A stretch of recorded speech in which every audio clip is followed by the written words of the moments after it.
Hi, welcome to another Sandwich Chamber Spotlight. Today we are here in beautiful Shawnee Road with Martha Tassinari, who is a professional coach. How you doing?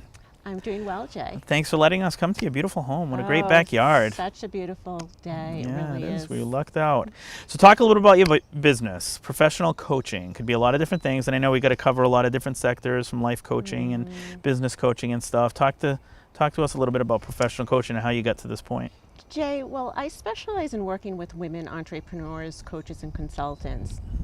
And I help them set personal and professional boundaries, have the difficult conversations we need to have both in our personal and professional life, and really helping them clear any internal and external obstacles that may be getting in the way of them moving forward with either their business or their personal life.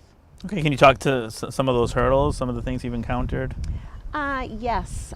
One of the keys I have found with women especially, men as well, but as caregivers, nurturers, we tend to have a hard time saying no without guilt. Yeah. So I help them with those particular boundaries. It could be saying no in our business. It could be saying no to a loved one, and really understanding why we're not setting those particular boundaries, because it really affects us at all levels. And in that, I teach them how to have those difficult conversations. That is truly the key in all our relationships, and I'm sure you've come across this yourself in your business and your family life. So if we're not having the conversations, it's going to affect not only our business but our personal life, our finances, our emotions, even our physical health. So it sounds like it covers the whole spectrum. I mean, although there's a focus on businesses and helping them, get through their businesses, but you're also helping them with life in general, which I guess it all Absolutely. rolls in together. And I'm a big believer that what shows up in our business in a negative way, it's usually showing up in our personal life. Sure. So we need to really look at what's happening in our personal life to move forward with our business. So you do that first? So you tackle your personal life first before the business, or can you do It really, both at the same time? you can do both at the same time. You can do both at the same time. So for example, a woman entrepreneur who's overwhelmed and having a lot of anxiety because she maybe she's doing too much at home, maybe she's doing too much in her business, maybe she's not delegating enough and trying to do everything on her own without that help. Well, and you can see that a lot in my business as the chamber executive. You see a lot of people that are overwhelmed, and you don't really know if it's the business or personal, but you can tell. And it's kind of one of those things where it's like, you're apprehensive about going back there because you see these people, they don't have the positive attitude that they need as a business, and they seem like just to be getting hit and from all different angles. And it's important with your profession to coach these people through this because they can't be successful. No, This they kind of can't. persona. No, they 'Cause can't. people can tell, unless you're really oblivious. People can tell that they're either not happy at their job. When you have encounters where people are either rude or, like in the Cape is famous for, taking days to return calls and stuff like that. And you can see it, you can feel it when these people, even in the email, if they're overwhelmed. So it's so important to get over that hurdle. Absolutely. And that's one of the things that coaching does. And I wanted to really define coaching. And it's about the art of helping someone, a healthy individual, where they are now and really where they want to be in their life and their business. And it's different from counseling. There's a big difference between Yep. counseling That's good to know. because we're working with basically healthy people. Not people who are, having suicidal thoughts or really in the acute stage Or of drug addicts. yeah, Own their own yeah. business or- And sometimes I do help people at the same time and work with counselors, but it's really best to address those deep personal issues first with a counselor and then move forward with the coaching. It's almost like the second component is where you take over. Exactly, because if you're not ready to be coached, the coaching won't be transformational. Now, how does it get? So from your experience, how do people get to that point where they realize, I'm sure in men it's more stubbornness. What about women? I mean, how do they get to the point where they realize they're overwhelmed and they need help? They need to get to that point. They realize their business is faltering. I mean, is the decision made to hire you? That's a great question.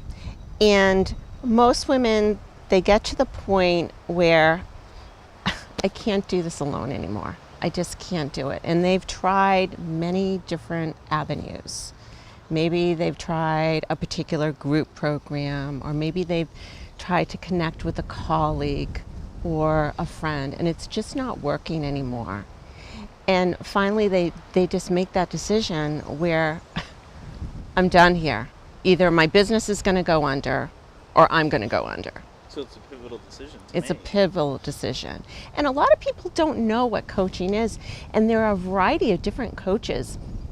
I basically work with, as I said, women entrepreneurs and coaches and consultants, but there are executive coaches, there are leadership coaches, there are transformational coaches, relationship coaches, and some people develop a niche, coaches, and other people maybe a broader spectrum of coaches. And I think it's becoming a lot more popular than it used to be. The other thing that I think is important when looking for a coach, there are many people out there that hang up a sign that say they're a life coach or a professional coach. And I've been trained through accredited program through the International Coach Federation. I graduated from the Christian Coach Institute. So you have to be careful that your coach is trained properly and not just putting a sign out there, I want to help you. Like a Nevada degree. Exactly, because there are a lot of weekend, 48-hour quote certifications, but they're not true certifications. So it's really important to really shop around and look at the credentials of the particular coach. And you have a great website which kind of walks people through your credentials and stuff like yes. that. Tassinari.com. Yes, and I have a variety of different coaching certifications. I'm also a money coach, so I help people with their beliefs about money. They're also their finances. That must be a multifaceted one. Yes. The money one. Money boundaries. Look Is that at more couples or?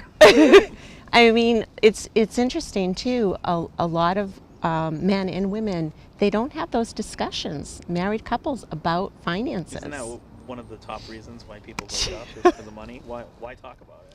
Exactly. And also in our businesses. True.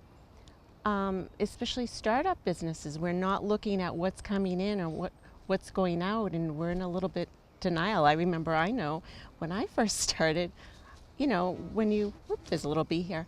When you first start, there's not a lot of money. Mm-hmm.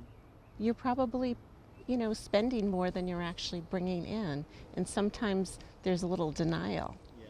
I don't want to look at my credit card statement. Mm-hmm. And so all of a sudden you realize you're $20,000 in debt. Yeah. That's the problem. And that's scary. Now the pivotal thing is getting to the point where the business and the person is savable. Right? When it comes to this Yes. coaching, and how do you take me through how you get people to the point of success?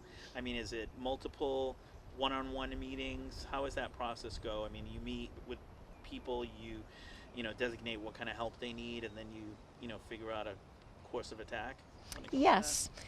And to clear up too, coaching is not me telling you what you should be doing.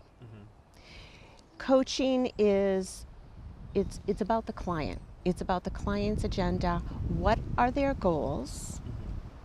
What do they hope to accomplish, whether it's in their business or their life? Let's talk about those obstacles that are getting in the way of them moving forward, whether they're outside obstacles and internal obstacles. Yep. And when I talk about external obstacles, so for instance, if you're not getting things done in your business, are you spending 2 hours on Facebook? Are you constantly on Twitter? Are there outside distractions that are getting in the way? The internal obstacles are the fear. I'm not good enough. I don't have what it takes, discouragement. I've been beaten down before, this isn't working. Maybe there's a history there. Mm-hmm. And so working on that fear and procrastination, those types of things to work through the obstacles, and helping the client develop strategies and action plans so they are held accountable. And that's the biggest thing, accountability. So it's kind of like you helping them along, but them really doing They're the bulk they're of the work. doing the work, but I'm asking powerful questions to help them really search within their selves. It's a journey of self-discovery also. And what I do that's a little bit different is I combine training with coaching. So for instance, if someone's a startup business or they're starting a different type of business, they may not know some of the steps that they need to take. So I combine training with that. So it's really important to kind of delineate that. And it's really all about the client. And so they're prepared when they come to a call with me of what they want to be coached on, what has worked, what has not worked. So I do work with them one-on-one. I have a variety of different programs at different levels, and it depends upon really what they need, what they want, and their investment of their time and their money. Now, is there a couple of case studies you can talk about, or things how you've helped people along the way and how the circumstances were and how they changed after your coaching? Absolutely, absolutely. There's quite a few, actually. There's one woman in particular that I can think of, and we did some coaching around self-worth. She was having difficulty really believing in herself. If we don't believe we can do it, it's a whole mindset issue. And if you allow the negative, what I call the inner critic, to come in, it can sabotage you and your business. So we worked on, actually there were some money beliefs that we worked around. We did a half-day retreat around money issues.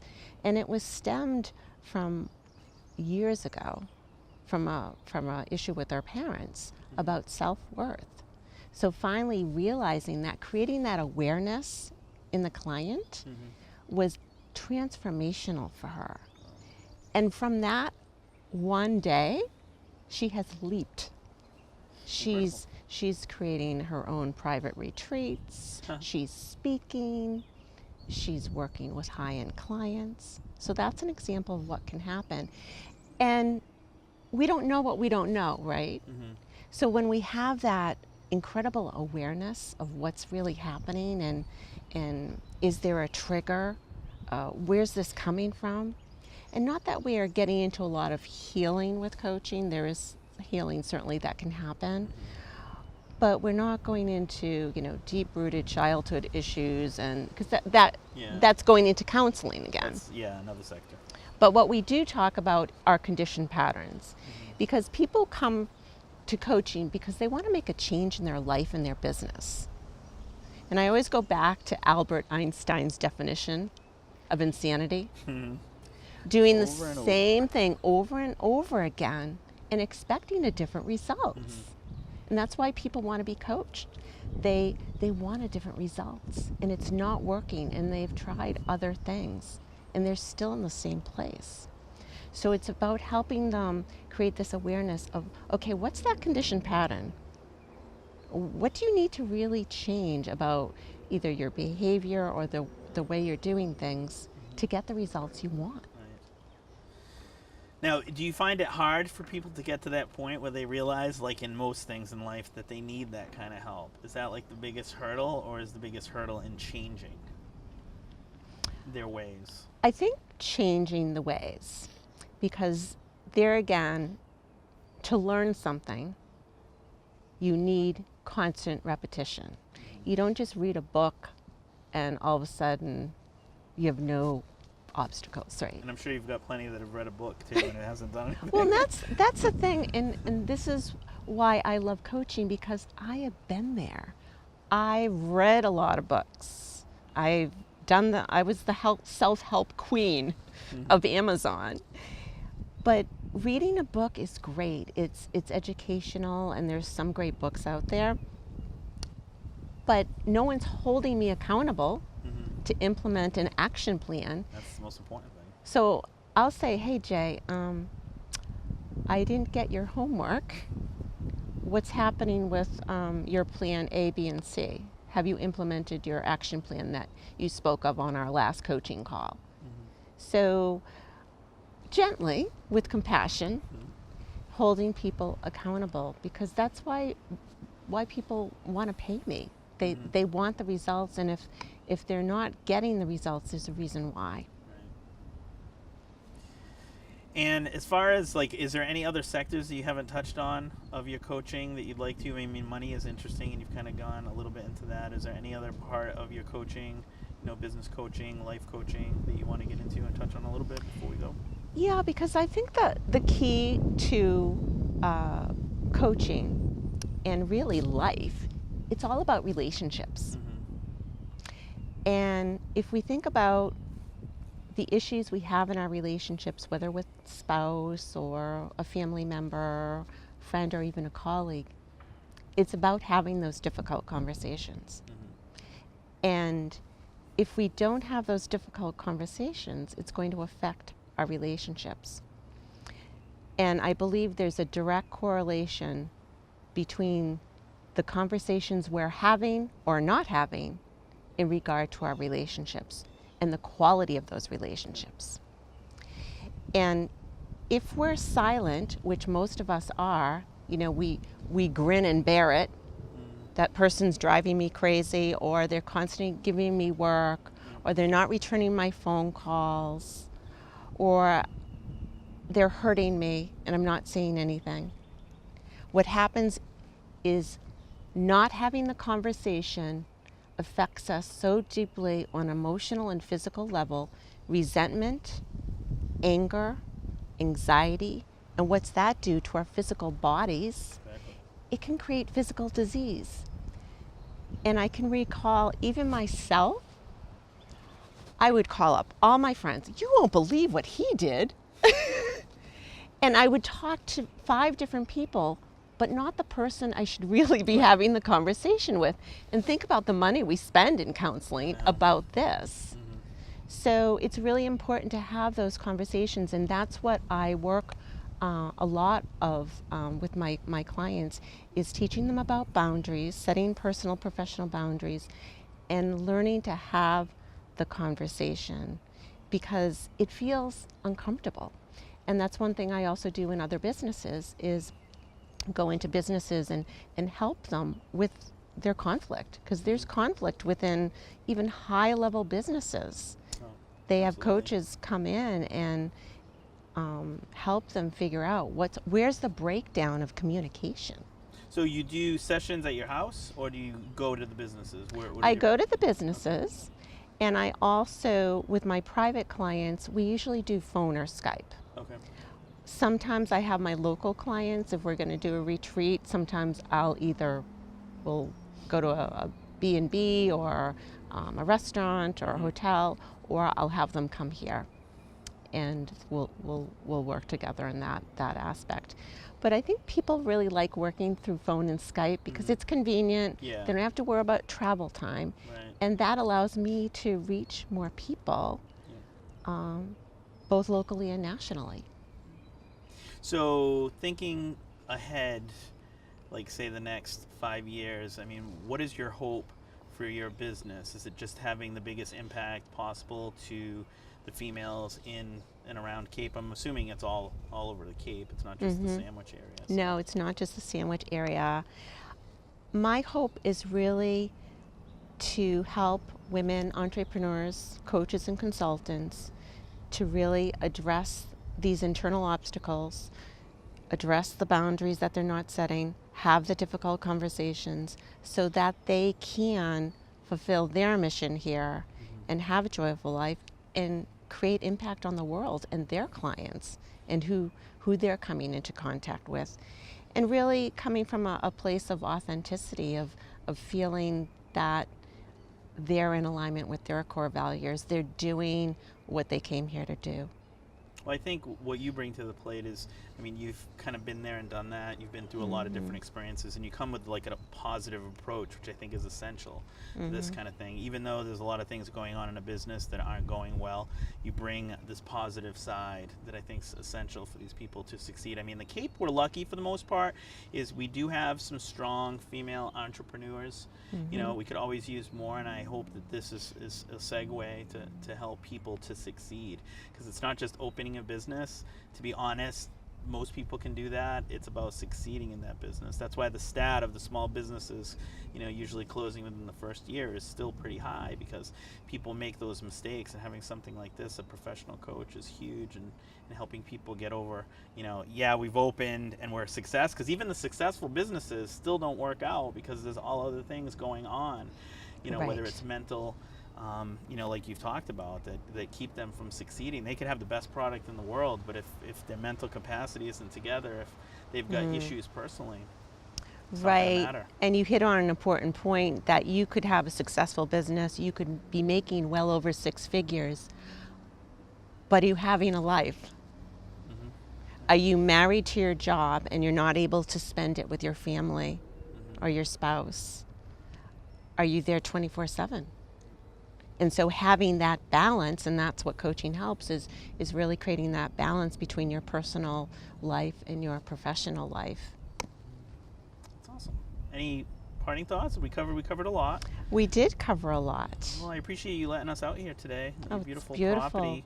And so it's MarthaTassinari.com. MarthaTassinari.com. And then I'll have your bio, and I'll have all the stuff that you do if anybody has any questions.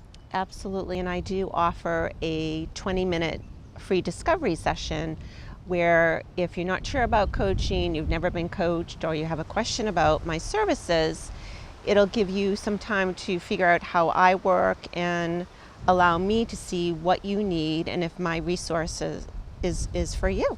And your contact is email or phone or? Martha@marthatassinari.com, and the website is www.marthatassinari.com. Great. Thanks again. Great. Thanks, and good Jay. luck to you in the future. All right, looking thanks. to come back here in a couple of years and see some more success stories. Thank you, Jay. Thank you. Thanks again. This is another Sandwich Chamber Spotlight here with Martha Tassinari, Professional Coaching. Thank you.